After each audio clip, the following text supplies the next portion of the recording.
Listen closely, can you hear it? That whisper on the edge of the wind, the faint echo of something or someone just out of sight. For centuries, shadows have clung to the corners of history, hiding stories so unsettling they defy explanation. These aren't just tales told around flickering campfires. They're fragments of reality, twisted by time into something far more chilling. Myths and legends don't simply vanish. They linger, waiting for the curious or the brave to uncover them. Think of the last time you walked through an empty hallway and felt the air grow colder, or glimpsed a figure in the corner of your eye that wasn't there when you turned. That primal unease, it's the same sensation that binds us to the darkest chapters of our past. From entire civilizations swallowed by the earth without a trace, to spectral armies marching in the dead of night, these stories blur the line between what we know and what we dare to believe. Some were warnings carved into ancient stones, others were secrets buried with the dead, but all of them share one terrifying thread: they refuse to stay forgotten. Tonight, we're stepping into the unknown. We'll unravel mysteries that have haunted explorers, scholars, and storytellers for generations. Picture the ruins of a lost city where the walls themselves seem to whisper.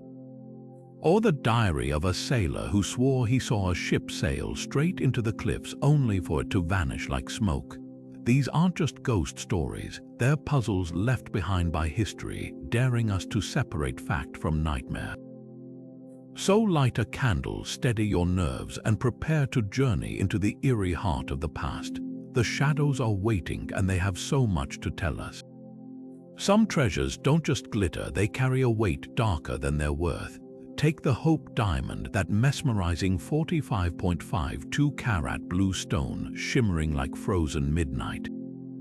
But behind its beauty lies a trail of shattered lives, as if the gem itself thirsted for tragedy. It all began in India, where local legend claims it was pried from the eye of a sacred Hindu statue, an act so blasphemous it woke the fury of the goddess it once adorned. The thief who stole it, torn apart by wild dogs, the merchant who sold it, drowned in a shipwreck before he could spend a single coin, and that was only the beginning. The diamond slithered through history like a cursed serpent. King Louis XVI gifted it to Marie Antoinette, only for both to meet the guillotine's bite. Then came Evelyn Walsh McLean, the American heiress who wore it as a party trick, laughing off the stories until her life unraveled in a spiral of bankruptcy, her son's death in a car crash and her daughter's suicide. Even those who merely handled it suffered strange fates. A jeweler's family perished in a freak avalanche, and a postal worker who delivered it was crushed by a truck. Coincidence, perhaps, but when the pattern stretches across centuries, dripping with blood and broken fortunes, it's hard not to wonder. Scientists will tell you it's just a rock, carbon compressed under impossible pressure. Yet those who have held it swear it hums with something colder. Today, it sits behind bulletproof glass in the Smithsonian, its curse supposedly contained. But ask the night guards, they'll tell you how the air near its case sometimes chills without warning, or how the alarms trip for no reason at all. The Hope Diamond doesn't just want to be admired. It wants to be remembered, and it makes sure we never forget. In the summer of 1587, a ship arrived at Roanoke Island with fresh supplies only to find silence. The fledgling English colony, home to 115 men, women, and children, had vanished without a trace. No bloodstains, no battle scars, just empty cabins and a single, chilling word carved into a wooden post: Croatoan. Even the letters seemed to pulse with unease, as if the settlers had scrambled to leave a message before something or someone took them. Some say the colonists fled to Croatoan Island, now Hatteras, seeking refuge with the indigenous Croatans. Archaeologists have found European artifacts buried there. A child's ring, a sword hilt whispers of assimilation. But why leave no clear trail? Others blame the Spanish, who saw Roanoke as a threat to their New World empire. Yet no Spanish records mention an attack, and no bodies were ever found. Then there are the darker theories, whispers of a nearby Algonquin curse or settlers stumbling upon something best left undisturbed. Local tribes spoke of a white doe spirit that lured the unprepared into the woods, never to return. But the most haunting detail, Virginia Dare, the first English child born in the Americas, vanished with them. For centuries, reports surfaced of a pale woman with piercing blue eyes seen wandering the swamps, her dress the color of long faded English linen. On stormy nights, fishermen still claim to hear ghostly voices chanting Croatoan on the wind. Was it a desperate plea for help or a warning? The trees never told, and the island keeps its secrets, waiting for the tide to finally wash the truth ashore. There are hauntings, and then there's the Bell Witch. Not content with mere whispers in the dark or flickering candles, this entity carved its name into history with a cruelty so personal, so vicious, it felt less like a ghost and more like a predator. It all began in 1818 on a peaceful farm in Adams, Tennessee, where the Bell family awoke to something scratching along their bedsheets' claws no one could see. Soon the attacks escalated. Blankets torn away, hair pulled so violently it left scalps bleeding, even children lifted into the air by invisible hands. But the witch's true horror lay in its voice. It could mimic the dying gasps of John Bell's wife, Lucy, or the sing-song taunts of their youngest daughter, Betsy, twisting their own voices against them. Then came the visitors. Curiosity seekers arrived, only to flee when the witch hurled stones at their heads or recited their private sins aloud. Even future President Andrew Jackson dared to investigate, boasting his men could outlast any spirit. Legend says his wagons froze in place halfway up the Bell's Lane, wheels sinking into mud that hadn't rained for weeks. As Jackson's men strained, a woman's voice cackled from the trees, "You can go on now.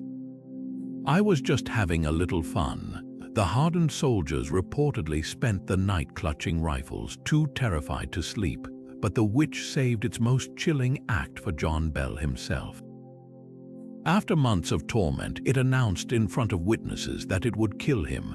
Days later, Bell collapsed, his mouth frothing with a poison no doctor could identify.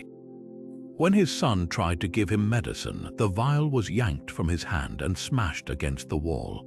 By morning, Bell was dead. At his funeral, the witch sang jubilant hymns from the rafters, celebrating its victory. To this day, no one agrees what the Bell Witch truly was. A vengeful spirit, a demon, some whisper of a neighbor's dark curse, or even Betsy's suppressed rage given form. But in the caves near the old Bell farm, locals still hear something laughing when the wind blows just right, a sound too sharp, too knowing, to be mistaken for nature. The witch got what it wanted, and it never really left. The streets of Strasbourg erupted in chaos in the summer of 1518, but not with riots or celebrations. No, this was something far more chilling. It began with a single woman, Frau Trophia, stepping into the square one sweltering July afternoon. At first, her twitching movements might have been mistaken for drunkenness.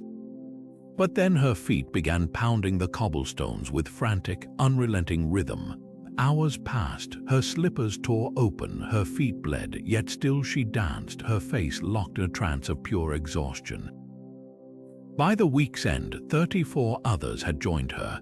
Within a month, the delirious crowd swelled to over 400, their bodies jerking and spinning as if pulled by invisible strings. Doctors called it hot blood, prescribing more dancing to sweat out the affliction. Authorities built stages, hired musicians, even cleared guild halls, anything to contain the writhing mass. But the cure became a death sentence. Dancers collapsed with shattered ribs, their hearts giving out mid-step. Others choked on their own swollen tongues or simply dropped dead from strokes, their limbs still twitching in the dirt. By September, the plague had claimed dozens, their bodies stacked like broken marionettes. Theories swirled like the dancers themselves. Some blamed Saint Vitus, patron saint of dancers, whose wrath could only be appeased by red shoes and desperate pilgrimages. Others pointed to ergot, a toxic mold infecting rye bread, known to cause convulsions and hallucinations. Yet survivors described no visions, just an unbearable, almost gravitational pull to move until their muscles tore apart. Modern psychologists call it mass psychogenic illness, a storm of stress and superstition made flesh. 16th century Strasbourg was starving, stricken with disease, ripe for collective delirium. But that doesn't explain why, centuries later, similar outbreaks flicker through history: the tangoing plagues of Madagascar, the shaking factories of London. Perhaps some curses don't need witches or demons. Sometimes the human mind is horror enough. To this day, the cobblestones of Strasbourg's Rue de la Messange are worn slightly smoother than the rest, as if the ghosts of those fevered steps never truly stopped. The cobblestone streets of Hamelin should have been safe. Parents let their children play freely in the summer of 1284, trusting the town walls to keep dangers at bay. Until the day the music began, a stranger in multicolored robes appeared at the gates, promising to rid the town of its rat infestation with nothing but the tune from his flute. When the town council refused to pay his fee, the piper returned not for vermin but for their children. 130 boys and girls followed his hypnotic melody straight through a mountain pass and vanished without a single footprint left behind. The story feels like pure nightmare fuel, but Hamelin's archives confirm something terrible happened that year. A stained glass window in the local church, long since destroyed, depicted the piper leading children away. Town records from 1384 grimly note, "It is 100 years since our children left. No explanation, no details, just a haunting void where an entire generation should have been." Historians have clawed for answers. Some suggest the piper was a recruiter for the Children's Crusade, luring young souls to doomed military campaigns in the Holy Land. Others point to mass deaths from the plague, perhaps a metaphor for little bodies stacked in carts, but darker theories linger. The mountain pass where the children disappeared, Koppenberg, translates to Execution Hill. Locals whisper of ancient pagan rites beneath its soil, or a landslide burying the children alive while the piper's song masked their screams, strangest of all. Modern excavations near Hamelin found a sealed underground tunnel lined with children's bones from the 13th century, some still clutching wooden toys. Coincidence or proof that the piper didn't lead them away but down? The town still bans music on the street where the children were last seen. Even now, no one wants to risk hearing that tune again. Plato's dialogues hold more than philosophy. They cradle one of history's most tantalizing mysteries. Around 360 B.C.E., the philosopher described Atlantis as a gleaming empire of towering crystal spires and advanced technology, its people so prosperous they became arrogant. The gods, angered by their hubris, sent earthquakes and floods to drag the entire island beneath the waves in a single day and night. But was this a cautionary tale or a distorted memory of something real? Scholars have gnawed at the question for centuries. Some point to the Minoan civilization on Santorini, obliterated by a volcanic eruption around 1600 B.C.E. The explosion was so colossal, it triggered tsunamis that ravaged Crete, leaving ruins that eerily match Plato's description of Atlantis's circular city design. Then there's the Richat structure in Mauritania, a giant bull's-eye-shaped formation in the Sahara. Satellite images reveal concentric rings eerily similar to Plato's account, sparking theories that Atlantis lay not in the ocean but buried under desert sands. Geologists insist it's just natural erosion, but why do local tribes speak of a great city drowned by fire in their oral histories? The mystery deepens with figures like Helena Blavatsky, the 19th century occultist who claimed Atlanteans wielded psychic powers and anti-gravity machines. Her followers believed survivors fled to Tibet or Egypt, seeding ancient knowledge that built the pyramids. Even the Nazis became obsessed, funding expeditions to Iceland and Antarctica in search of lost Atlantean relics. Perhaps the most chilling clue lies in Plato's text itself. He dates Atlantis' fall to 9,000 years before his time, placing it squarely in the last ice age. Coincidentally, that's when sea levels rose dramatically, swallowing coastlines worldwide. Divers have found submerged ruins off Cuba and Japan that defy conventional timelines. Could Atlantis be not one city but many, a global civilization erased when the glaciers melted? The ocean guards its secrets well, and every few years another discovery stirs the waters, whispering that Plato might have been right all along. The castle stood silent, its walls thick with secrets. Beneath the gilded chandeliers of Countess Castle, servants whispered about the screams that seeped through stone, screams that belonged to young peasant girls, maids, even minor nobles. Their accused tormentor, Countess Elizabeth Báthory, a woman so feared, her name became a synonym for monstrosity. Born into one of Hungary's most powerful families in 1560, she married young, bore children, and seemed every inch the aristocratic matron until the disappearances began. Rumors spread like rot. Girls taken into her service were never seen again. Some were found drained of blood, their skin pricked with needles, their bodies frozen in twisted poses. Witnesses would later testify that the Countess bathed in their blood, convinced it preserved her youth. The number grew 80, 200, then 650, a tally so grotesque it strained belief. But truth and legend tangled tightly here. While Báthory's crimes were undeniable, verified by over 300 testimonies, the bloodbaths may have been embellishments by political enemies eager to seize her lands. Her downfall came suddenly. In 1610, King Matthias II ordered her arrest, fearing her cruelty would ignite rebellion. Yet instead of a public trial, she was quietly walled inside her castle, left to die in a windowless room. A noblewoman couldn't be executed, after all, not without shaming the aristocracy. But why such extreme measures for mere rumors? Surviving letters reveal Báthory's victims were likely tortured for petty slights, not occult rituals. A maid might be beaten for folding a dress improperly, or a servant girl scolded for speaking out of turn. The bloodbaths, possibly a macabre flourish added later, turning a sadistic noble into a vampire myth. Countess Castle still stands, its halls echoing with more than just wine. Visitors report phantom wails near the Countess's sealed chamber, or the scent of copper suddenly thick in the air.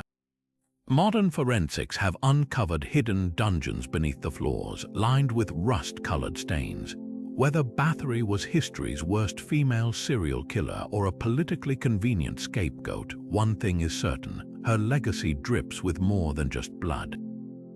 It's a warning about power unchecked and the stories we tell to make monsters. Few artifacts taunt historians quite like the Voynich Manuscript. This weathered book, barely larger than a modern paperback, sits locked away at Yale University, its vellum pages crammed with looping, alien script and drawings that defy logic. Plants with roots like human veins, women bathing in emerald green tubes, constellations no astronomer recognizes. Dated to the early 15th century, it's written in a language that's resisted centuries of codebreakers, from Elizabethan spies to World War II cryptographers.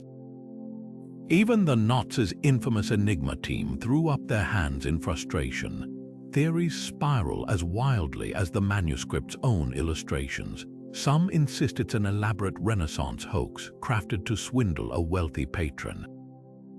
Yet modern carbon dating confirms its age, and the text follows linguistic patterns found in real languages, just none we've ever seen.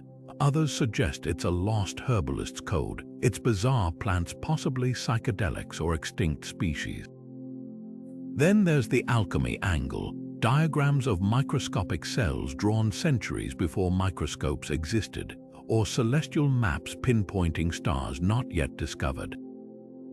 Could it be a traveler's account of an unknown civilization, or something far stranger? Recent AI analysis added fresh twists. In 2024, algorithms detected faint Hebrew and Arabic influences buried in the script, but attempts to translate it yielded only fractured phrases. sacred light, iron water, she who watches.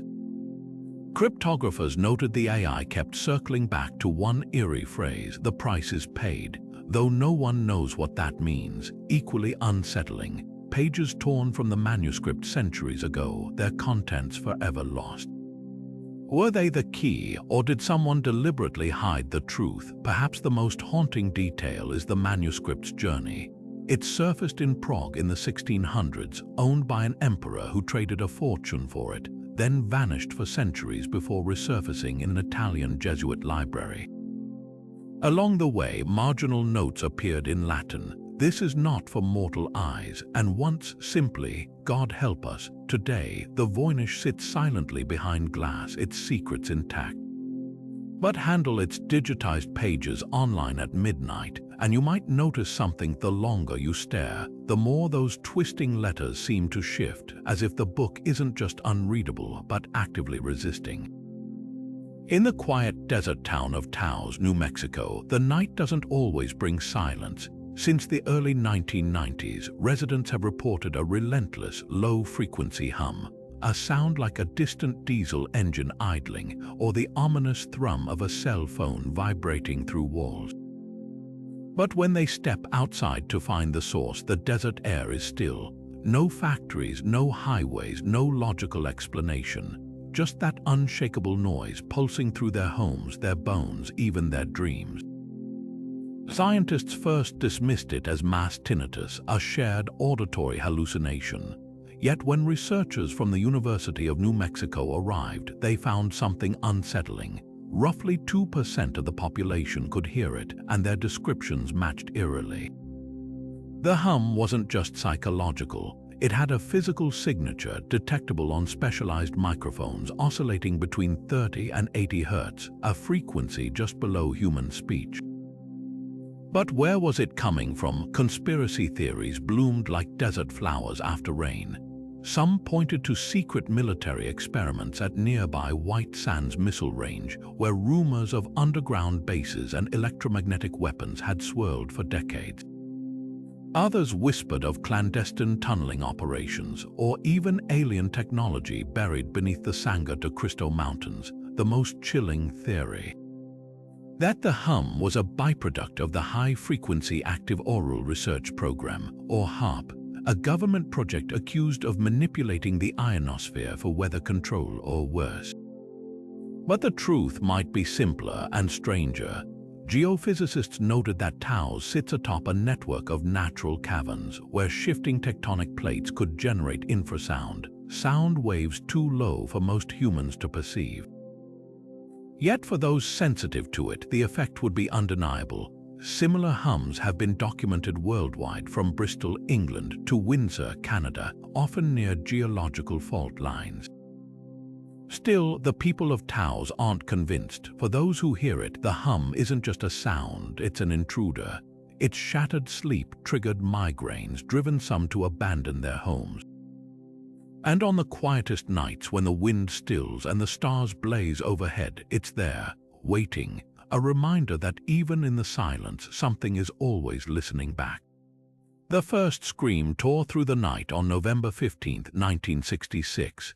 Two young couples driving near Point Pleasant, West Virginia, swore they saw it, a towering figure with massive wings and eyes like burning coals standing in the glow of their headlights. When they fled, it followed, keeping pace with their speeding car without once flapping those shadowy wings. Within weeks, dozens more reported the same creature, a 7-foot-tall monstrosity with skin like grayish parchment, folding wings like a moth's, and those unmistakable pulsing red eyes. Locals dubbed it the Mothman, and it seemed to revel in being seen. It lurked outside homes, perched on water towers, even appeared to a terrified mother through her kitchen window as she washed dishes. Then came the bridge. On December 15, 1967, the Silver Bridge, a vital link between Point Pleasant and Ohio, collapsed during rush hour, sending 46 cars plunging into the icy Ohio River. 46 people died, but here's where the story twists. Multiple witnesses claimed the Mothman had been seen clinging to the bridge's framework days before the disaster. Others swore they'd spotted it circling overhead as the steel groaned and gave way. Journalist John Keel arrived to investigate, convinced the creature was no mere cryptid. In his book, The Mothman Prophecies, he wove together UFO sightings, men in black encounters, and eerie phone calls warning of the bridge's fate, all suggesting the Mothman wasn't just a monster but a harbinger of doom. Keel's research spiraled into stranger territory. Witnesses described premonitions of the collapse, shared in voices that didn't sound entirely human. One man, Woodrow Derenberger, insisted he'd communicated with alien-like beings who warned him of impending disasters always before the Mothman appeared. Skeptics dismissed it as mass hysteria, but Keel believed something far more unsettling, that the Mothman was part of a larger, incomprehensible phenomenon he called ultra-terrestrial, entities that exist just beyond our perception, toying with humanity for reasons we can't fathom. Today, Point Pleasant embraces its eerie legacy. The annual Mothman Festival draws thousands, celebrating with winged costumes, guided tours of sighting locations, and a towering silver statue of the creature's glowing-eyed visage. But some locals still avoid the TNT area, abandoned World War II munitions bunkers where the Mothman was most frequently seen. Visitors there report cameras malfunctioning, voices whispering from empty tunnels, and the overwhelming sensation of being watched. Whether the Mothman was a misidentified sandhill crane, a psychological projection of collective fear, or something truly otherworldly, one thing is certain: it left its mark. The Silver Bridge was rebuilt, renamed, but the memories and the unanswered questions still linger like shadows on the riverbank. And in the quiet hours before dawn, when the mist rises off the Ohio, some swear those red eyes blink back from the darkness. Still watching, still waiting. Even the Soviet Union's iron grip on information couldn't suppress the horror of what happened on that mountainside. In February 1959, 9 seasoned hikers led by Igor Dyatlov pitched their tents on the snowy slopes of Kholat-Syakh, a name that translates ominously to Mountain of the Dead. They were university students, strong and experienced, equipped for the brutal Ural winter. But by morning, their camp lay in ruins, shredded from the inside, as if something had forced them to flee barefoot into -22-degree weather. When rescuers finally found the bodies weeks later, the scene defied all logic. Some had crushed ribs with no external wounds, others were missing eyes or tongues. One hiker's skull was caved in with the force of a car crash, and strangest of all, radiation traces clung to their clothing, while nearby trees bore scorch marks no natural fire could explain. At first glance, an avalanche seems the obvious culprit. Yet the camp's position on a gentle slope made this unlikely, and hikers' footprints showed calm, orderly steps, not the panicked scramble of an avalanche escape.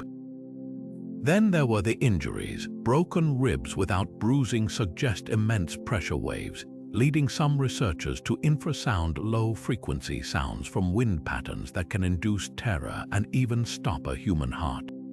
But that doesn't explain the radiation. Military involvement theories gained traction when documents surfaced hinting at secret missile tests in the area. Some hikers' skin held traces of a substance used in rocket fuel, and Soviet officials hastily closed the case. But why would the military target students? Unless they'd stumbled upon something they weren't meant to see. Then come the eeriest clues. A photograph developed from the hiker's camera shows strange lights in the sky before the incident. Indigenous Mansi people spoke of fire orbs haunting the pass, and local legends warned of the Yeti's wrath. One rescuer's report mentions footprints too large to be human leading away from the scene, though this page later vanished from official records. The Dyatlov Pass incident remains Russia's most chilling unsolved mystery. In 2019, authorities reopened the case only to rule it an avalanche, a conclusion that satisfied no one. The mountain still keeps its secrets, and every few years fresh expeditions vanish into that same blizzard-whipped pass, chasing answers, or becoming part of the legend themselves. The crime scene photos tell a story no detective could stomach. On January 15, 1947, a Los Angeles mother pushing her infant in a stroller stumbled upon what she thought was a discarded mannequin in a vacant lot. The truth was far worse. 22-year-old Elizabeth Short, dubbed the Black Dahlia by the press for her jet-black hair and rumored love of a noir film, lay bisected at the waist like a macabre medical diagram.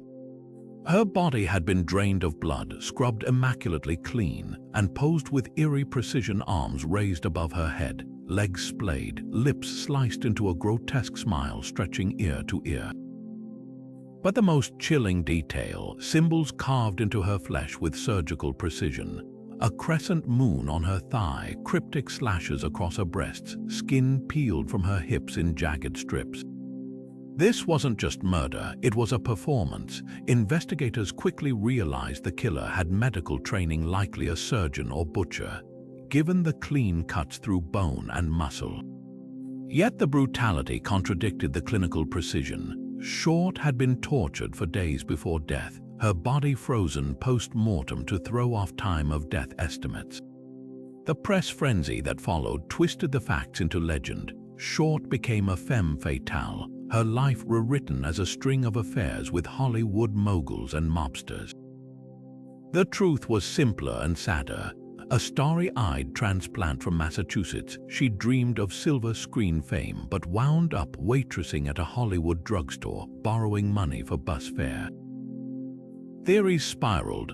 Occultists pointed to the symbols. Were they alchemical marks or a mockery of the Hanged Man tarot card? A psychiatrist came forward, claiming his patient had confessed in a fugue state, describing the murder in unsettling detail only for the man to recant after sodium pentothal injections. Then came the postcards, letters mailed to newspapers signed "The Black Dahlia Avenger," taunted police with offers to surrender if they could catch me. Handwriting experts matched them to Short's own penmanship, suggesting the killer had studied her intimately. Hollywood's shadows deepened the mystery. Short was last seen near the Crown Grill, a hub for underworld figures. Some whispered she'd crossed a studio exec with mob ties. Others suspected a connection to the unsolved lipstick murders of Chicago, where women were similarly mutilated. The most haunting theory, that the killer was among the hundreds of men who'd later confess, including a prominent surgeon who died in a mental institution, scribbling Dahlia sketches on his walls. 75 years later, the case remains a wound that won't close. Modern forensic teams have exhumed suspects, tested DNA from stamps on those taunting letters, even proposed links to the Zodiac killer. But Elizabeth Short's file stays locked in an LAPD vault, her killer's identity rotting with the secrets of old Hollywood. And in certain corners of the city, where the neon flickers just a little dimmer, they say you can still smell gardenias, her signature scent, when the Santa Ana winds blow cold. Some curses don't just fade with time, they twist and grow, feeding on fear and prejudice. The legend of the Wandering Jew begins in the shadows of medieval Europe, where a simple tale spiraled into something far darker. According to 13th-century manuscripts, a shoemaker in Jerusalem struck Jesus as he carried the cross to Calvary, mocking him to move faster. In response, Christ turned and uttered a chilling prophecy, "Thou shalt wander until I return." And with those words, the man became immortal, doomed to walk the earth until the end of days, his body aging but never dying, his footsteps echoing through centuries. At first, the story served as a Christian morality lesson, a warning against mocking the divine. But as it spread, the figure of the Wandering Jew warped into something far more sinister. By the 1600s, pamphlets across Germany and France claimed sightings of a ragged, ancient man who appeared at the edges of villages, recounting the crucifixion as if he'd been there. These accounts dripped with anti-Semitic venom, painting the Jew as both a cursed outsider and a symbol of perpetual suffering. The legend became a weapon, reinforcing harmful stereotypes that Jewish people were ruthless, unchanging, and somehow responsible for their own persecution. Yet the Wandering Jew refused to stay confined to bigotry. Writers and artists reclaimed him, transforming him into a tragic, even heroic figure. Percy Shelley's 1817 poem, The Wandering Jew, gave the character a voice, his endless life now a burden of wisdom and sorrow. Goethe and Dickens wove him into their works, while Eugene Sue's 19th-century novel turned him into a revolutionary, fighting injustice across the ages. Even Mark Twain claimed to have met him in a hotel lobby, a tired old man who sighed, "I am so old, so old."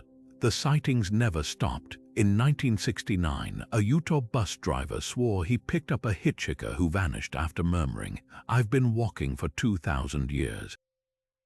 In the 1980s, a Berlin nurse insisted an elderly patient with piercing eyes told her, "I was there when they nailed him to the wood," before his hospital bed stood empty the next morning. Whether these encounters were hoaxes, delusions, or something stranger, they prove the legend's grip on the human imagination. Today, scholars see the Wandering Jew as a mirror. For some, he's a cautionary tale about the dangers of hatred. For others, a reminder that stories can outlive their creators, evolving into something entirely new. But in quiet moments when the wind carries the sound of footsteps on an empty road, it's hard not to wonder if he's still out there watching empires rise and fall, waiting for a curse to break that was never his to bear.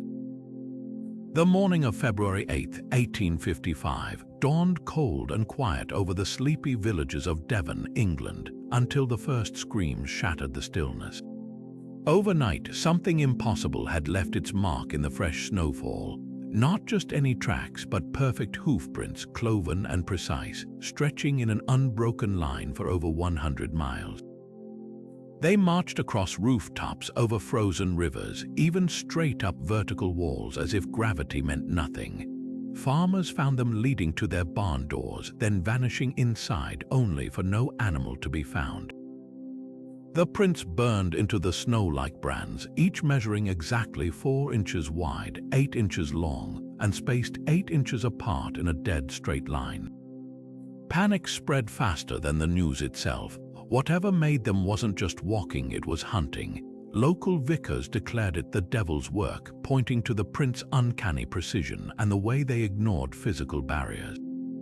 Superstitious villagers nailed charms to their doors, while others whispered of a demonic inspection, Satan himself pacing the countryside, counting souls ripe for the taking. But not all explanations leaned supernatural. The Exeter Flying Post newspaper suggested an escaped kangaroo from a private menagerie, though no such animal was reported missing. Others blamed badgers or otters, despite the tracks lacking any drag marks from tails or padded feet. Then came the stranger theories. Some linked the phenomenon to experimental military balloons tethered at nearby docks, their ropes dragging peculiar impressions in the snow. Intriguingly, similar devil tracks appeared in 1955 in Belgium, and again in 2013 in Russia, always after snowfall, always following impossible paths. Meteorologists proposed a rare atmospheric phenomenon called hoar frost spikes, where temperature fluctuations could create ice formations resembling footprints. But none explained the sheer scale or uniformity of the Devon tracks. Perhaps the most chilling detail, the footprints stopped abruptly at the edge of a churchyard in Topsham, as if whatever made them had been turned away by hallowed ground.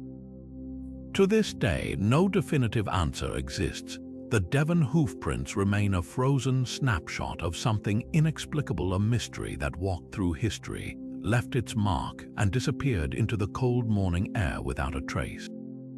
The first shafts dug on Oak Island in 1795 weren't just holes in the earth, they were gateways to a puzzle that would consume lives and fortunes for centuries. It started when teenager Daniel Maginnis spotted strange lights flickering over the island's eastern end. Beneath an old oak tree with unnatural carvings notched into its trunk, he found a circular depression in the soil. When he and 2 friends began digging, their shovels struck wooden platforms at exact 10-foot intervals, each sealed with layers of coconut fiber, a material nowhere near native to Nova Scotia.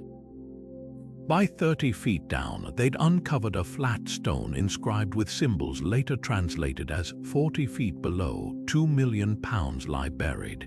Then the floodwaters came. Overnight, the shaft filled to the brim with seawater, as if the island itself was fighting back. Every excavation since has met similar sabotage. The so-called money pit coughs up tantalizing clues, a scrap of parchment here, a Spanish copper coin there, only to unleash engineered disasters. In 1849, drillers pulled up 3 tiny gold links, then watched as 6 men drowned when the pit collapsed into a network of branching flood tunnels. These weren't natural cave-ins, but carefully designed traps using layered logs, putty, and even a synthetic fiber matching ancient Phoenician ship caulk. Modern sonar scans reveal 5 underground chambers connected by tunnels that funnel seawater from nearby Smith's Cove, where an artificial beach of layered coconut husks and eelgrass acts as a 200-year-old filtration system. This wasn't just hidden treasure, it was a vault engineered by someone with knowledge far beyond 18th century pirates. Theories spiral as wildly as the pit's twisting tunnels. Some insist it's Captain Kidd's plunder, citing 17th century accounts of the pirate boasting he'd buried a treasure no man could find. Others point to Marie Antoinette's lost jewels, smuggled out of revolutionary France with help from her alleged lover, a naval officer who later vanished near Nova Scotia. Then there's the Shakespeare connection. Encrypted markings on recovered stones resemble Baconian cipher, fueling speculation that Sir Francis Bacon hid original manuscripts proving he penned the bard's works. But the most compelling clues tie Oak Island to the Knights Templar. A triangular swamp at the island's center mirrors Templar maps of Jerusalem's Temple Mount. Workers in the 1930s unearthed a ceremonial sword and a human hand carved from stone, both Templar symbols. Most haunting of all, carbon dating places some wooden structures in the flood tunnels to the 1400s, decades before Columbus reached the Americas. If Templars fleeing persecution buried something here, it wasn't just gold. It was something they died to protect. Even now, the island guards its secrets. 6 lives have been lost to the pit's watery grasp, including 4 in a single 1965 accident when a steel caisson imploded.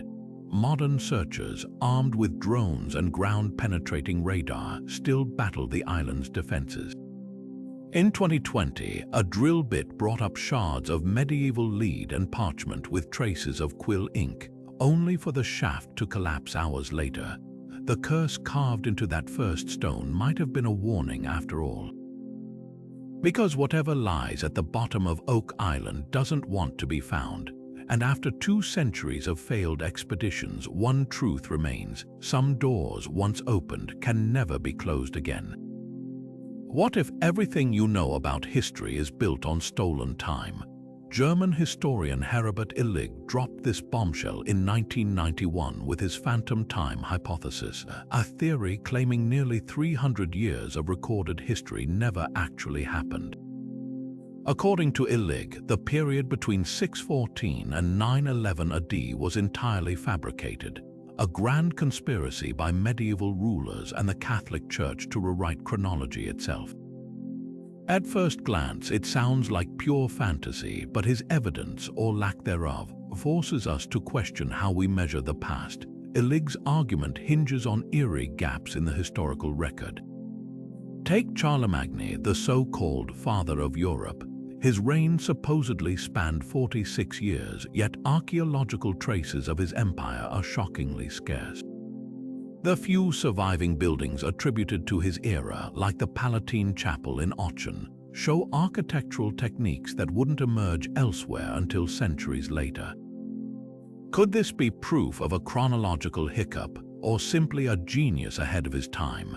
Illig also highlights the sudden adoption of the Gregorian calendar in 1582, which required skipping 10 days to correct errors. He argues these discrepancies weren't mistakes, but patches to cover up the phantom centuries. Critics dismantle his claims point by point. Astronomical records from China and the Middle East align perfectly with European timelines, documenting eclipses and comet sightings that would be impossible if those years were missing. Carbon dating of artifacts from the non-existent period, like the Book of Kells, further anchor history in place. Even Charlemagne's inflated legacy can be explained by medieval propaganda. Rulers often mythologized their reigns to cement power. Yet the theory's enduring appeal lies in its unsettling question: how much of history is fact and how much is fabrication? Documents burn, memories fade, and victors write the records. Whether Illig was a bold truth-teller or a conspiracy peddler, his hypothesis forces us to confront the fragility of time itself. After all, if 300 years could vanish without a trace, what else might be missing? The pine trees of southern New Jersey have whispered the name for centuries. Leeds, the family cursed by their own child. It began in 1735 when Mother Leeds, a desperate woman already burdened with 12 children, clutched her swollen belly and cried out, "Let this one be the devil." The moment the words left her lips, the room filled with a sulphurous stench. What slithered into the world was no infant, but a grotesque fusion of nightmare. Leathery wings unfolding like a bat's, the elongated head of a horse, cloven hooves scraping the wooden floor. It let out a shriek that shattered the windows before bursting through the chimney into the night, where it's been seen ever since. The Jersey Devil didn't just haunt the Leeds family. It claimed the entire Pine Barrens as its hunting ground. In 1820, naval hero Commodore Stephen Decatur allegedly fired a cannonball at the creature as it swooped over a shipyard, only for the projectile to pass harmlessly through its body. But the most infamous witness, Joseph Bonaparte, former King of Spain and brother to Napoleon, exiled to America, he swore he encountered the beast in 1816 while hunting in the Barrens. His hounds cowered as the creature glared at him with glowing eyes, pacing just beyond the firelight before vanishing into the trees. Sightings exploded in January 1909, when over 1,000 people reported the devil terrorizing towns for a week. Witnesses described it as tall as a man, with a blood-curdling scream like a woman in agony. It left hoofprints in the snow on rooftops, pecked at a police officer's head with its beak, and even shut down schools as parents barred their doors. Newspapers ran frantic headlines: "Real Jersey Devil kills poultry and terrorizes people." The Philadelphia Zoo offered $10,000 for its capture, a reward that still stands unclaimed. Scientists dismiss it as mass hysteria or a misidentified sandhill crane, but locals know better. The Barrens maze of swamps and hollows hides sinkholes that gurgle like something breathing underground. Hunters still tell of finding deer drained of blood, their necks punctured by twin marks, and every few years when the mist rises thick over the pines, someone vanishes without a trace. Just a trail of hoofprints leading to the water's edge, then stopping abruptly, as if the devil took flight once more. The Leeds family is long gone, but their curse lives on, forever circling those dark woods, waiting for the next foolhardy soul to whisper its name. The morning of June 30th, 1908, dawned with a force that shook the world literally. At 7:14 a.m., deep in the Siberian wilderness near the Podkamennaya Tunguska River, the sky split open. Eyewitnesses described a fireball brighter than the sun streaking across the heavens, followed by a shockwave so powerful it knocked people off their feet 40 miles away. Reindeer herds were incinerated where they stood. Millions of trees fell like matchsticks, their trunks radiating outward from ground zero in a perfect butterfly-shaped pattern of destruction. But when scientists finally reached the remote site 19 years later, they found something even more baffling: 800 square miles of devastation and not a single crater. This wasn't just an explosion. It was a cosmic mystery that defied every law of physics. The blast released energy equivalent to 10 to 15 megatons of TNT, nearly 1,000 times more powerful than the atomic bomb dropped on Hiroshima. Yet there were no meteorite fragments, no traces of molten rock, no gaping hole in the earth where an impact should have left its mark. The leading theory points to a stony asteroid or comet fragment vaporizing 3 to 6 miles above the surface, its shockwave flattening the forest like a pressure cooker exploding midair. But even this explanation leaves gaps. Why did the trees at the epicenter remain standing, stripped of bark but eerily upright? Why did seismographs as far away as England record not one, but 2 distinct shockwaves minutes apart? Enter Nikola Tesla. In the months before Tunguska, the eccentric inventor had been experimenting with his death ray, a theoretical weapon capable of transmitting concentrated electrical energy across vast distances. Conspiracy theorists note that Tesla's Wardenclyffe Tower, his wireless power project on Long Island, was mysteriously dismantled shortly after the event. Some even claim he'd scribbled coordinates matching Tunguska in his journals. Could a test of his technology have gone catastrophically wrong? Skeptics argue the timing is coincidental and that Tesla lacked the means to generate such force. But the absence of celestial debris keeps the question alive. Even nature offers unsettling alternatives. What if the explosion wasn't extraterrestrial at all, but a massive natural gas eruption from deep within the Earth? Siberian permafrost hides vast methane deposits, and localized pockets could theoretically ignite under the right conditions. Yet nothing in the geologic record supports such an event at this scale. The truth may lie in something even stranger. In 2007, Italian researchers analyzing Lake Chico, a small body of water near the epicenter, found cone-shaped sediment layers suggesting an underwater impact. But here's the twist: the lake didn't appear on any maps before 1908. Could this be the elusive crater hidden beneath water and mud, or just another red herring in a puzzle that's outlived its witnesses? Tunguska remains a warning etched into the landscape. If such an event struck a populated area today, the death toll would be unimaginable. NASA now monitors near-Earth objects obsessively, but the universe has a way of keeping secrets. And somewhere in Siberia's silent taiga, the scorched trees still point their splintered fingers skyward, a silent question mark hanging in the air, waiting for the next great fireball to answer. The wheat fields of Woolpit should have been peaceful that day in the 12th century. Harvesters stumbled upon something impossible huddled near a wolf pit: 2 children, a boy and a girl. Their skin tinged a sickly shade of emerald, their clothes woven from an unearthly fabric no local recognized. When they spoke, their words came in a lilting, alien tongue that baffled even the most traveled linguists. This wasn't just a curiosity, it was a riddle carved into history, one that still defies explanation 8 centuries later. At first, the villagers assumed the children were starving, their green hue caused by malnutrition. They offered food, but the siblings recoiled from bread and meat, refusing to eat until someone brought fresh beans still in their pods, the only thing they devoured with desperate urgency. As weeks passed, the girl, who outlived her brother, slowly adapted. Her skin lost its otherworldly tint, she learned English, and eventually shared fragments of her origin story. She claimed they came from a twilight land called St. Martin, where the sun never rose and the light was perpetual dusk. One day, while tending their father's flocks, they heard a deafening noise like church bells ringing underwater, and suddenly found themselves in Woolpit's fields, disoriented and terrified. Historians have clawed at this tale for generations. The most grounded theory suggests the children were Flemish immigrants, possibly orphans fleeing persecution during a brutal conflict between English settlers and Flemish weavers in the region.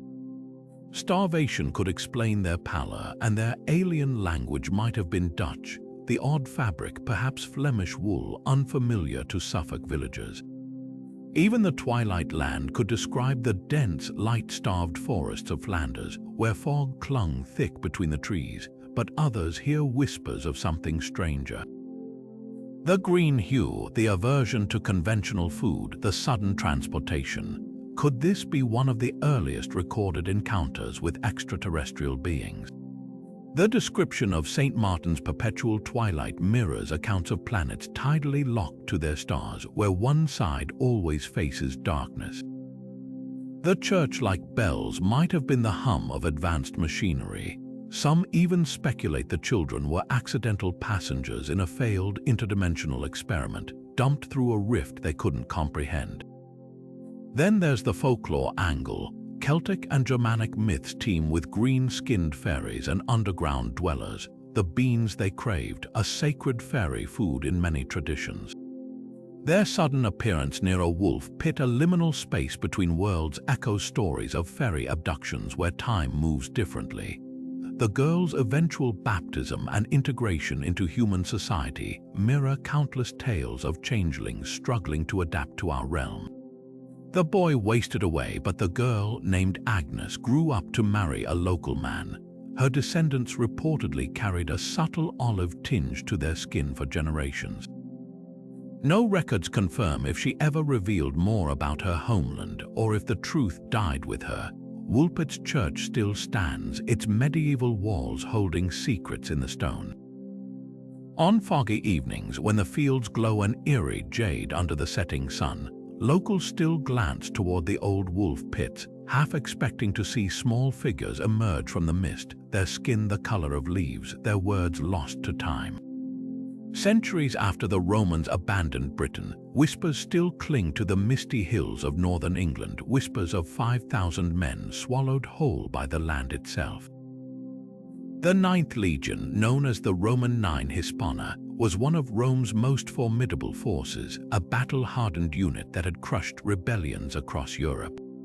Yet sometime around the year 120 AD, this entire legion vanished without a single scroll, monument, or grave to mark its fate. One day, they were marching north to quell a rebellion in Caledonia, what we now call Scotland. The next they were gone, no shattered shields, no scattered coins, just silence where there should have been the thunder of marching feet. Theories spiral like smoke from an extinguished torch. Some historians argue the legion was simply reassigned, pointing to records of officers from the Ninth appearing later in the Netherlands, but those could have been survivors or transferred commanders. The haunting truth, no Roman historian ever recorded the legion's final fate, as if the empire itself was too ashamed or too afraid to admit such a catastrophic loss. Archaeological digs along the old northern frontier reveal chilling clues. Mass graves near modern-day York hold the remains of men bludgeoned to death in ways that don't match Roman burial customs. Some skulls show signs of ritualistic post-mortem mutilation, a practice linked to Caledonian tribes like the Picts, who painted their skin blue and fought like demons.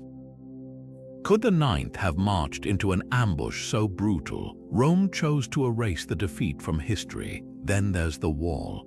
Emperor Hadrian ordered his famous barrier built just a few years after the Ninth's disappearance, a defensive line stretching coast to coast. Was it to keep the northern tribes out or to keep something else from spreading south? Legends speak of a massacre so horrific it cursed the land.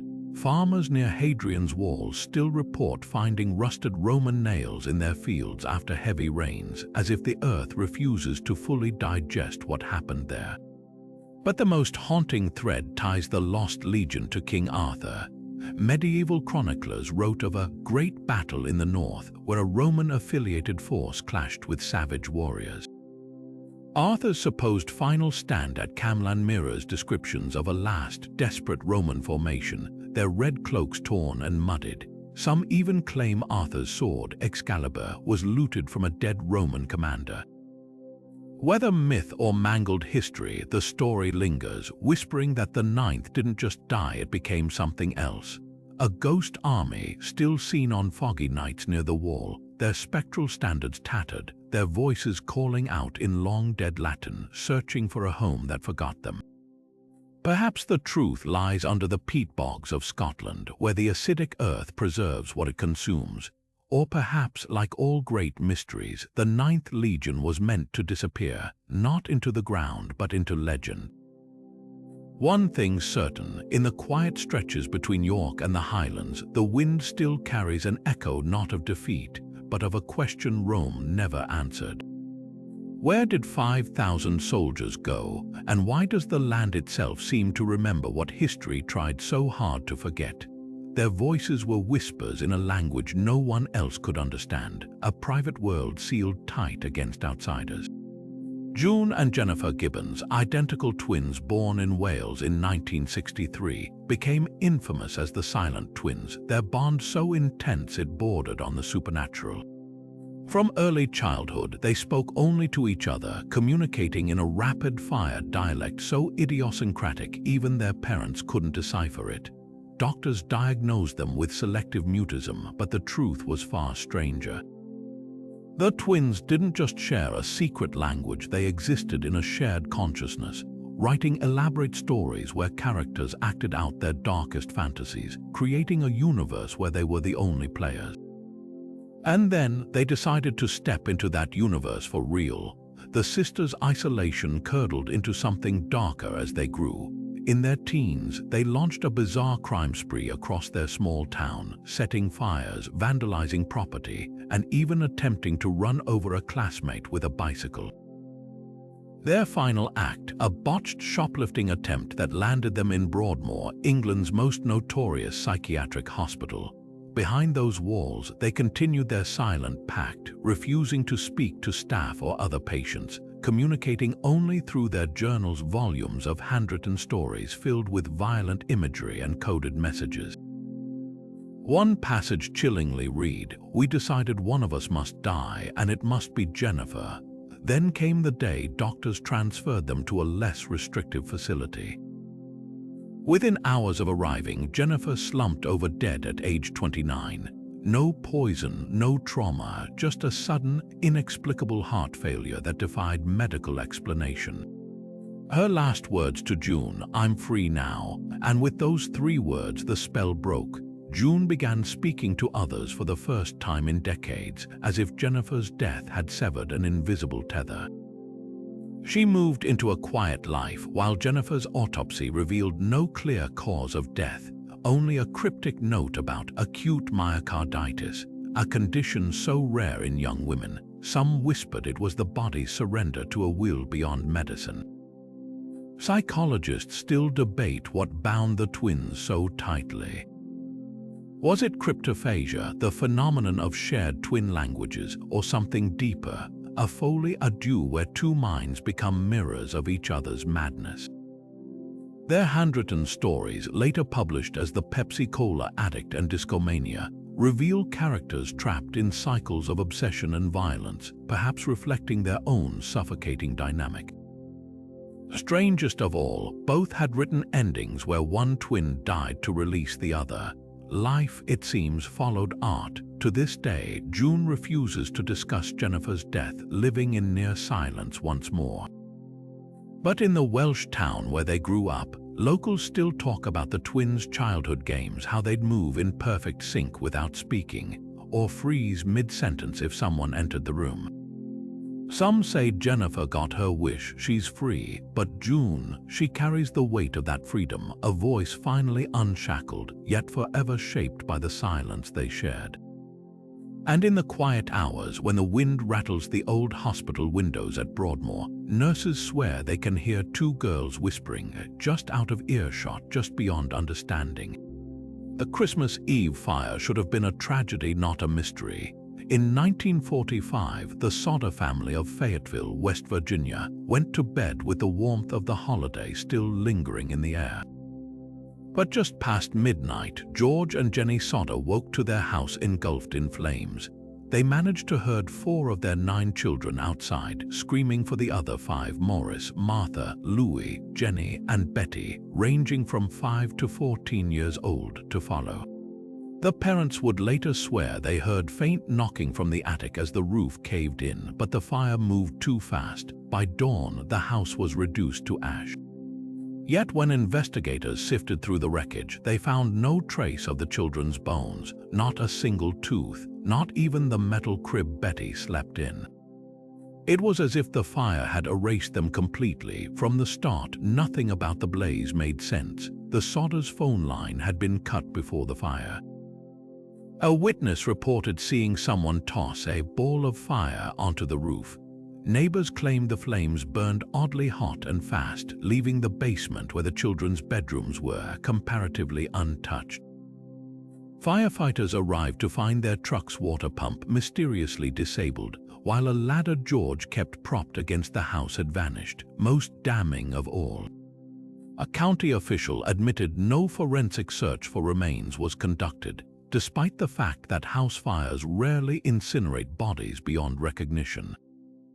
Even cremation leaves bone fragments. The Sodders refused to believe their children had died. Jenny spent decades chasing leads, a bus driver who swore he'd seen the kids bundled into a car that night, a waitress in Charleston who recognized Martha from a photo, even a cryptic letter postmarked New York with a photo of an adult Louis and the words, "I love brother Frankie." ABC. Private detectives uncovered rumors of a revenge plot. George, an outspoken Italian immigrant, had clashed with local pro-fascist groups during World War II. Some whispered the children were kidnapped to silence him. Others pointed to the family's life insurance policies, though no payout was ever claimed. Decades later, the case remains a wound that won't close.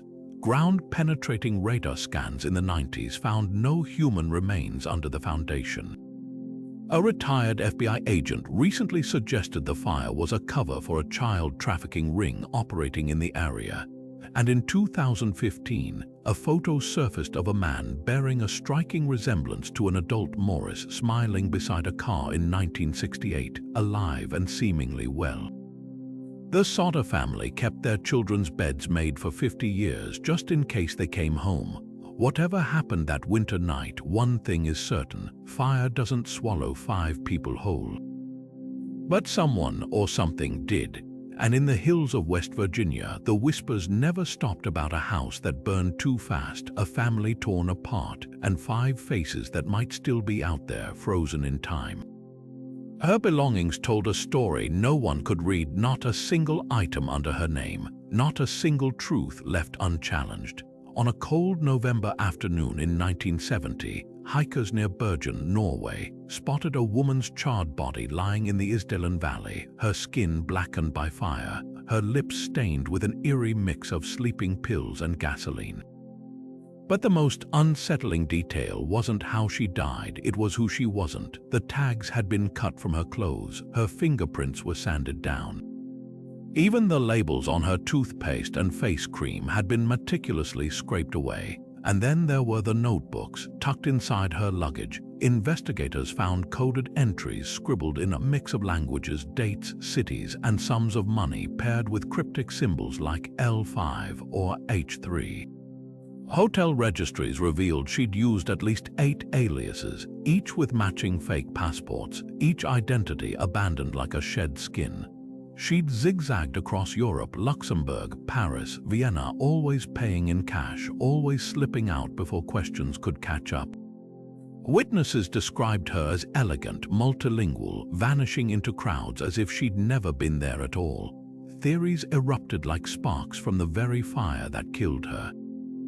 Some insisted she was a Mossad operative, noting her movements shadowed known Israeli intelligence operations of the era. Others pointed to the Stasi, East Germany's secret police, citing her fluency in Russian and a matchbook from a Berlin cafe frequented by spies.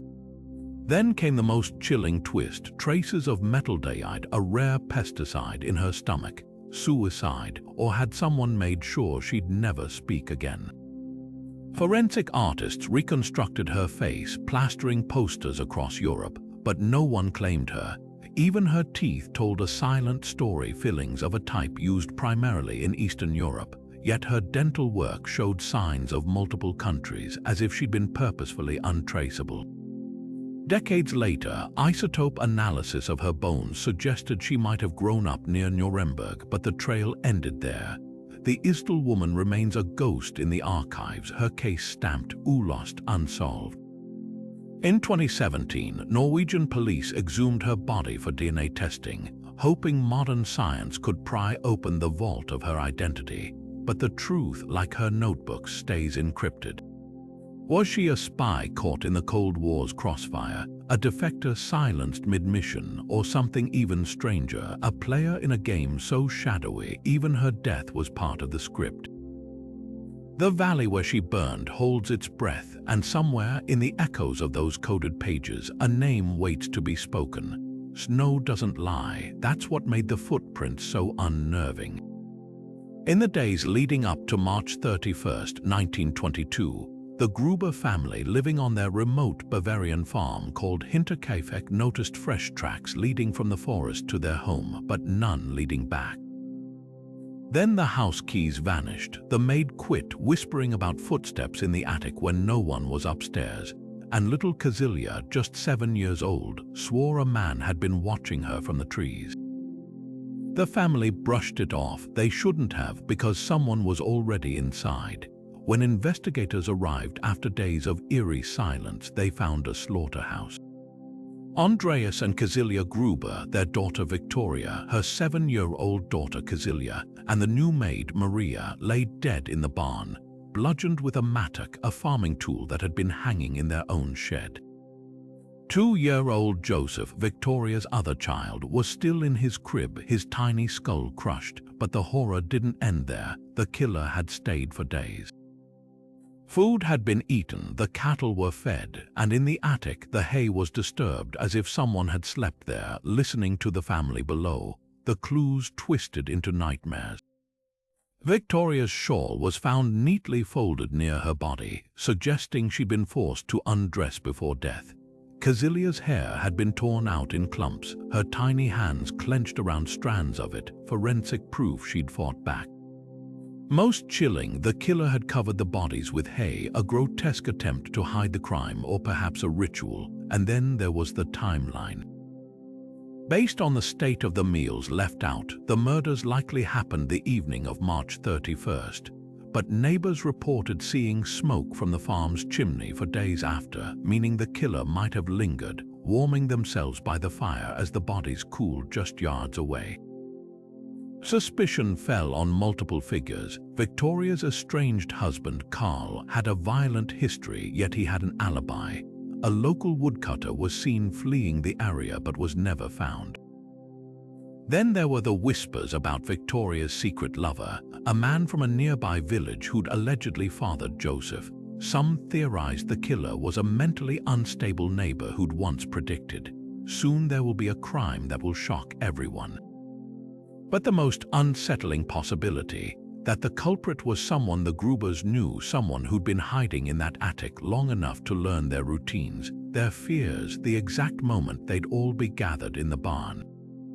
Hinterkaifeck was razed to the ground after the massacre, the land left fallow as if cursed. Modern forensic teams have exhumed the bodies, hoping DNA might finally name the killer, but the earth keeps its secrets. To this day, hikers near the site report the sound of mattocks striking wood, or the faint cry of a child carried on the wind. And in the Bavarian archives, the case files remain open, a century-old question etched in blood. Who lived in that attic, and what were they waiting for? Of all the faces in Dealey Plaza on November 22, 1963, one stands out in chilling clarity: a woman in a brown coat and headscarf, her posture steady amid the chaos, calmly filming the assassination of President John F. Kennedy. The press dubbed her the Babushka Lady, a nod to the traditional Russian scarf wrapped tightly around her head. While others ducked for cover or screamed in horror, she remained eerily focused, her camera trained on the motorcade as the fatal shots rang out. Then, like smoke in the wind, she vanished, never coming forward, her footage never found. Even as investigators scrambled to collect every possible angle of the assassination, her film reel, potentially the most revealing piece of evidence, disappeared without a trace. What makes her disappearance so unsettling is how deliberately it defies logic. In an era before smartphones, bulky cameras were impossible to ignore, especially in the immediate aftermath of a presidential assassination. Yet despite the FBI's nationwide plea for witnesses, no one matching her description turned over film. Some speculate she was a foreign operative, perhaps even a Soviet asset planted to document the event. The scarf, often worn by older Eastern European women, fueled whispers of KGB involvement. Others believe she was part of a domestic cover-up, a CIA or intelligence-linked asset tasked with capturing footage that would never see the light of day. Then there's the Umbrella Man, another enigmatic figure standing just feet from the Babushka lady. In a crowd of onlookers under clear blue skies, he's the only one holding an open black umbrella, an object some researchers claim was used to signal the shooters. Conspiracy theorists have long connected the two, suggesting they worked in tandem, the Umbrella Man coordinating the hit, the Babushka lady documenting it. Could she have been a handler, a spotter, or simply an unwitting witness who realized too late what she'd captured? Decades later, facial reconstruction experts have tried to match her to known intelligence personnel of the era. Women like Marita Lawrence, a CIA-linked operative with a shadowy past, but no definitive link has ever been proven. The Warren Commission dismissed her as irrelevant, a decision that only deepened suspicions. Even modern AI analysis of the Zapruder film has failed to track her movements beyond the plaza. She simply steps out of frame and into history, leaving behind a void filled with questions. If her footage ever surfaces, it could rewrite the narrative of that day. But until then, the Babushka lady remains a ghost in the archives, one more loose thread in a tapestry of conspiracy. And in grainy stills from Dealey Plaza, she stands frozen in time, a silent sentinel who saw everything and said nothing. The Atlantic was unnaturally calm that December morning in 1872, when the brigantine de Gracia spotted the Mary Celeste drifting like a phantom vessel. Her sails flapped aimlessly, yet she sat perfectly seaworthy, her hull intact, her cargo of industrial alcohol untouched. Captain David Morehouse sent a boarding party across, and what they found would not any sailor's stomach. The ship's lone lifeboat was gone. The crew's personal belongings lay undisturbed, as if abandoned mid-meal. A pot of stew still simmered on the galley stove, its warmth defying the chill of the empty cabins. And on the captain's desk, the ship's logbook lay open to its final entry, dated 10 days prior, with no hint of distress. 10 souls had vanished without a struggle, leaving behind a ghost ship that seemed to whisper of something far worse than mutiny or piracy. Pirates were the first suspect, yet nothing was stolen, not the gold watches under the crew's pillows, not the barrels of alcohol worth a fortune in any port. Even the ship's sextant and chronometer, essential for navigation and prime targets for thieves, remained in place. Then came theories of a sudden storm, but the Mary Celeste's sails were still rigged, her decks bone dry. The weather had been mild for weeks. Others whispered of seaquakes, underwater tremors known to rupture hulls, but inspectors found no structural damage, no gashes from rogue waves. The most tantalizing clue lay in the cargo hold. The Mary Celeste carried 1,700 barrels of denatured alcohol, a volatile liquid that seeped fumes even through sealed casks. Some suggested the crew, fearing an imminent explosion, panicked and launched the lifeboat only to watch helplessly as their ship failed to ignite, drifting away before they could row back. Yet if fumes were thick enough to trigger evacuation, why no traces of spilled alcohol? And why abandon ships so hastily that they'd leave behind pipes still smoldering in their racks? Modern science offers darker possibilities. Oceanographer Dr. Richard Weiner proposed a phenomenon called acoustic weapon effect, where infrasound from underwater seismic activity can induce hallucinations and terror. Did the crew hear a sound no one else could, driving them to leap into the abyss? Or consider the Bermuda Triangle's cousin, the Dragon's Triangle near Japan, where compasses spin wildly and ships vanish without radio distress calls. The Mary Celeste was found just outside this zone, close enough to raise questions. Then there's the human element. Captain Benjamin Briggs, a seasoned mariner with a spotless record, had brought his wife and toddler aboard for this voyage, hardly the act of a man expecting disaster. Diaries recovered from his quarters spoke of calm seas and clear skies, Yet in the 1870s, sailors whispered of Flying Dutchman syndrome, where crews swore they saw spectral ships and jumped overboard to escape curses. Could mass hysteria have taken root? The Mary Celeste's fate remains a Rorschach test for maritime fear. Every few years, a new theory surfaces: mutiny covered up by insurers, a staged disappearance for ransom, even alien abduction. But the ship herself offers no answers. After her crew vanished, she passed through 12 more owners, each meeting financial ruin or violent ends, as if the vessel carried a hex no auction could break. Her final captain deliberately ran her aground in Haiti for the insurance payout, a fitting end for a ship that outlived her own story.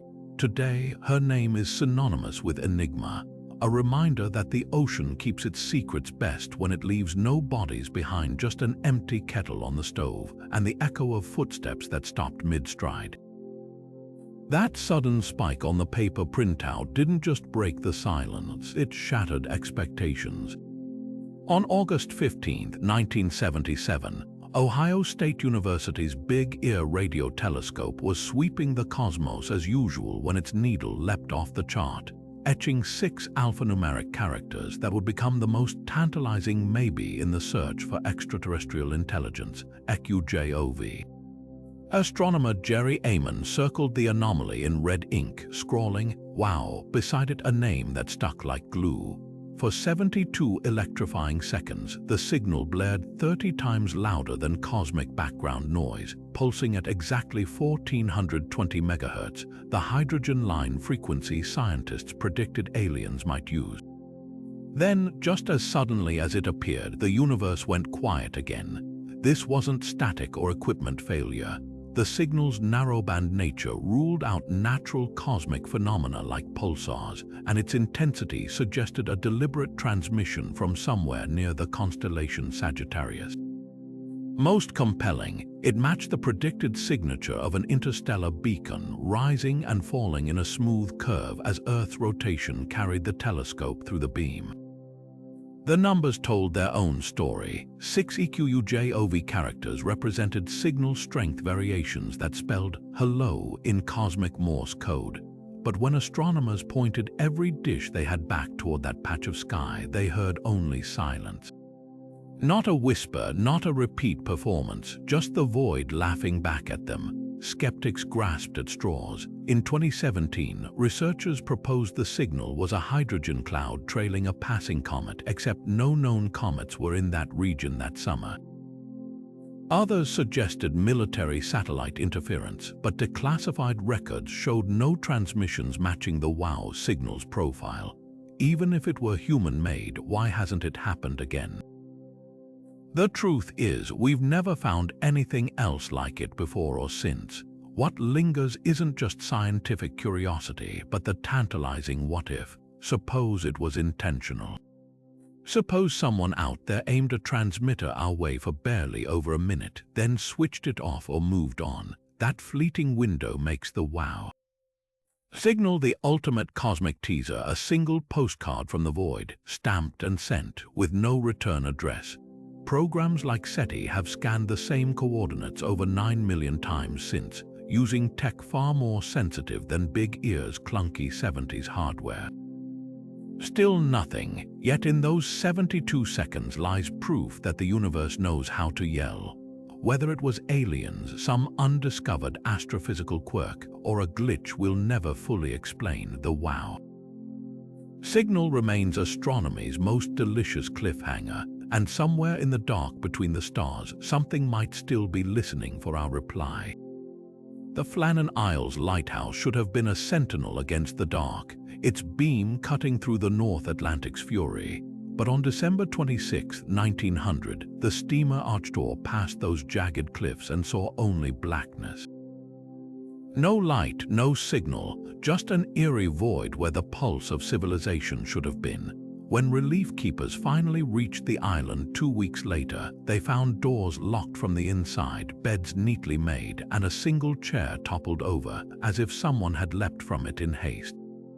The lighthouse log's final entry, scrawled in shaky script, mentioned, "Severe winds the likes of which I have never seen before. followed by 3 words that still raise gooseflesh: God is over all. Then silence. The scene defied logic. A half-eaten meal sat untouched on the table, the stew long congealed. The clock had stopped at exactly 8:45, its hands frozen like a silent scream. Most chilling of all, the oilskin coats still hung on their hooks. No seasoned keeper would brave those cliffs without protection from the brutal sea spray. It was as if Thomas Marshall, James Jucat, and Donald MacArthur had simply evaporated mid-task, leaving behind a stage set of their lives. Theories erupted like winter squalls. Some pointed to rogue waves. The island's cliffs tower 200 feet, but freak swells have been known to crest higher, sweeping entire structures clean. Others whispered of treachery, a fight gone wrong, bodies hidden in the sea, but the toppled chair suggested a single, sudden event. The stopped clock hinted at an abrupt electromagnetic disturbance, a phenomenon later linked to ball lightning in the area. Then there's the supernatural angle. The Flannan Isles have long been called the Seven Hunters, a name older than records, tied to legends of sailors lured to their doom by spectral figures. Local fishermen still mutter about the Phantom of the Seven Hunters, a towering figure seen pacing the cliffs before storms. Could the keepers have witnessed something that drove them into the sea?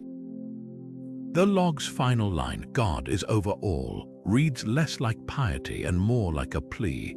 Modern investigations lean toward the mundane, a freak wave or sudden landslide, perhaps triggered by the underground tunnels that riddle the island. Yet the Coast Guard's own report admitted the evidence was inconsistent with known maritime disasters. The truth may lie somewhere between storm and spectre. Because sometimes the sea doesn't just claim lives, it erases them, leaving behind only questions etched in salt and stone. And on the quietest nights, when the wind howls through the Flannan Isles' abandoned tower, it almost sounds like 3 voices calling across the waves. The first whispers slithered through Warsaw in the 1950s.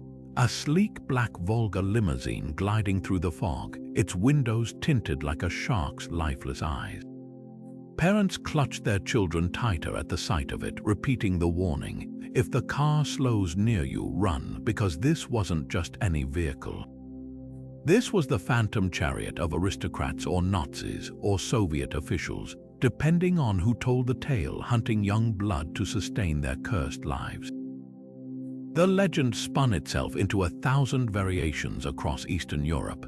In Poland, they said the Volga's passengers were vampiric nobles, their veins so starved of blue blood they needed fresh donations from the poor. In Czechoslovakia, rumors swirled of Nazi doctors who'd escaped justice, continuing Mengel's experiments in secret. And in Soviet Lithuania, the car became a KGB tool, snatching dissenters' children as political revenge. But all versions shared the same ghastly finale: empty playgrounds, a single discarded shoe, and the lingering scent of expensive leather where the Volga had idled moments before. The myth's power lay in its chilling plausibility. The GZ-21 Volga was a status symbol for communist elites, its black variants reserved for high-ranking party members. Spotting one meant someone with connections and impunity was nearby. Post-war trauma fed the fear. Survivors of Nazi medical atrocities remembered the white coats who'd selected children for special treatment. Now, in the Stalinist era, whispers of black market organ thefts and secret prisons felt all too real. The limousine became a perfect metaphor for oppression, a luxurious coffin on wheels swallowing the innocent while the powerful looked away. Some sightings dripped with eerie specificity. A Krakow nurse in 1963 swore she saw a black Volga parked outside her hospital, its trunk crammed with tiny wrists bound in gauze. A Hungarian farmer claimed to find a drained child's body near a road where the car had been seen, 2 puncture marks on the neck. None of these accounts were verified, but they didn't need to be. The stories spread like a virus, infecting even Soviet bureaucrats. Archives reveal police in East Germany wasted thousands of man-hours chasing phantom Volga reports, while Polish state media briefly ran a debunking campaign, proof the legend had rattled those in power. Historians now trace the hysteria to a toxic cocktail of anti-Semitism, class resentment, and Cold War paranoia. The blood theft trope echoed medieval libels against Jews, repurposed for a new enemy, the party elite. The car's color wasn't random either. Black symbolized both fascist luxury and Soviet secret police, merging two fears into one. Even the transfusion angle had roots in reality. Stalin himself received youth-prolonging blood treatments in his final years. But what's truly unsettling, the Black Volga never quite disappeared. In 2003, during the Iraq War, Polish troops stationed near Babylon reported a devil car, matching its description, rolling through the desert at night. And in 2017, a Russian dashcam captured a vintage Black Volga eerily pacing a school bus before vanishing down a side road. The footage went viral, sparking fresh panic in online forums. Whether mass delusion or something darker, the legend outlived the regimes that birthed it, because some fears don't need facts to survive, just a stretch of empty road, the glint of a black sedan, and the primal understanding that monsters don't always lurk in shadows. Sometimes they cruise slowly past in broad daylight, smiling behind tinted glass. Drivers in Philadelphia first noticed them in the 1980s. Odd, inlaid tiles embedded in the asphalt at busy intersections, their bold letters spelling out a message so cryptic it seemed plucked from a fever dream. Toynbee idea /in Movie 2001 /resurrect dead /on planet Jupiter. These weren't graffiti tags or haphazard scrawls. Each tile was meticulously crafted, the text pressed into linoleum or floor tile, then glued to the road where passing cars would slowly grind it into the pavement. Within years, identical tiles appeared in cities across the US: New York, Baltimore, St. Louis, then as far as South America and Europe. Who was leaving them? And what did it mean to resurrect the dead on Jupiter? The messages were only the beginning. Some tiles expanded the original text with bizarre addenda. Murder every journalist or dual hollow cubes in space. Others referenced obscure political conspiracies or names like Kuhn and Carrotman, deepening the mystery. The tiles bore no dates, no signatures, just that same urgent all-caps command. Urban explorers dubbed them the Toynbee tiles, after historian Arnold Toynbee, whose writings on societal collapse and spiritual renewal seemed to hint at the artist's philosophy. The movie 2001 line pointed to Kubrick's 2001, a space odyssey where humanity evolves beyond Earth, perhaps a clue to the tile's cosmic ambitions. Then came the breakthrough.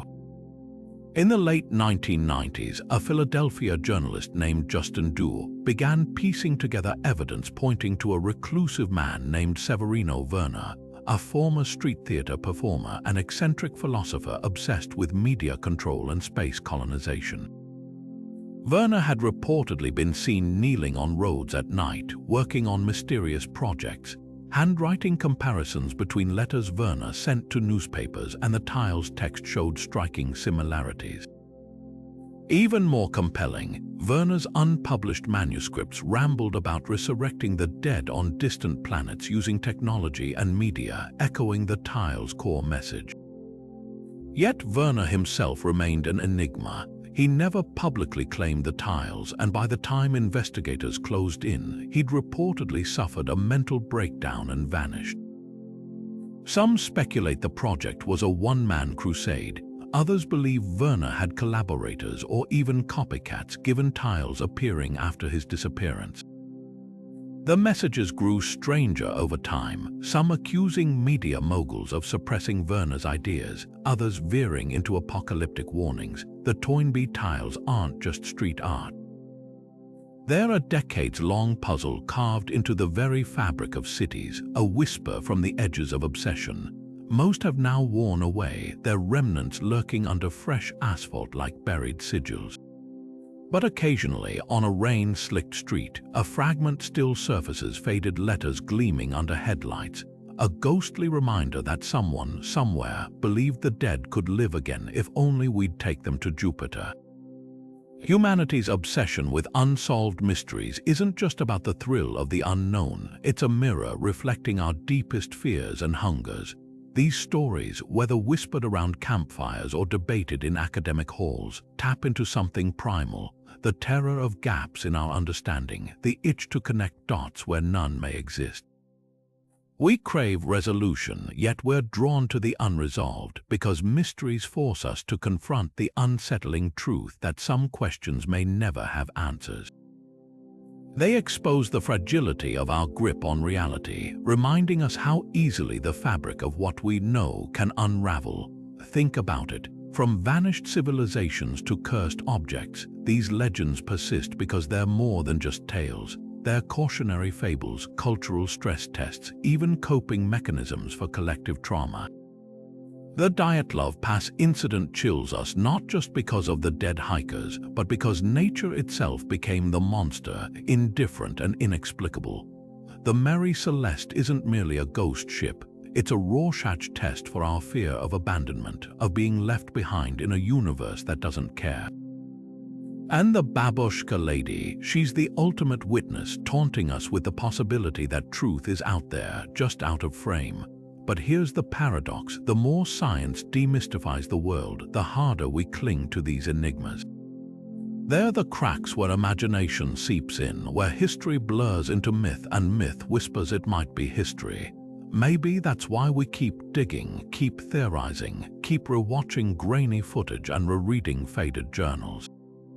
It's not just about solving the puzzle, it's about the tantalizing possibility that the world is stranger, darker, more magical than we're told. So tell us, which of these legends haunts your thoughts? Is it the Mothman's glowing eyes, the silent twins' shared language, or the Toynbee tile's cosmic command? Drop your picks in the comments and keep that curiosity alive. Because the next mystery is already waiting, and it's lurking in the objects we touch every day. Coming soon, cursed artifacts with stories so chilling, you'll rethink what's hanging on your walls or tucked in your attic. Some secrets aren't just told, they're carried.